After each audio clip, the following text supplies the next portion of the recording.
Chapter 2: Preparing for War. The U.S. military had been preparing for months for the invasion of the Philippines. They knew that they were facing a formidable opponent in the new People's Army, and they were determined to be fully prepared for whatever lay ahead. The first step was to gather intelligence on the NPA's movements and capabilities. American spies had been infiltrating the NPA for years, gathering information on their weapons, tactics, and plans. The U.S. military had also been conducting reconnaissance missions, using drones and other advanced technology to survey the NPA's bases and strongholds.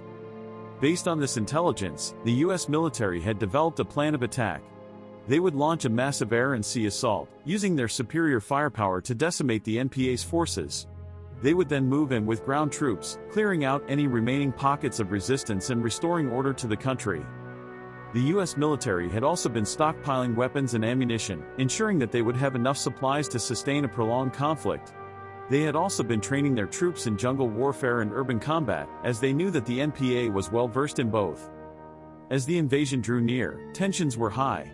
The U.S. military was on high alert, ready to strike at a moment's notice.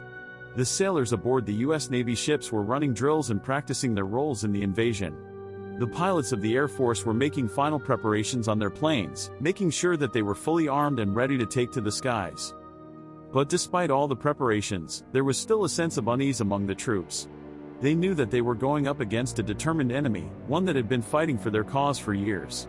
They also knew that innocent civilians would be caught in the crossfire, and the thought of causing harm to non-combatants weighed heavily on their minds. Still, they knew that they had a job to do. They were soldiers, trained to follow orders and defend their country.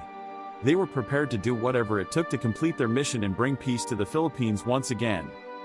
The stage was set for a brutal conflict, one that would determine the fate of the Philippines and have far-reaching consequences for the entire world. As the U.S. military waited for the signal to attack, they braced themselves for what was to come.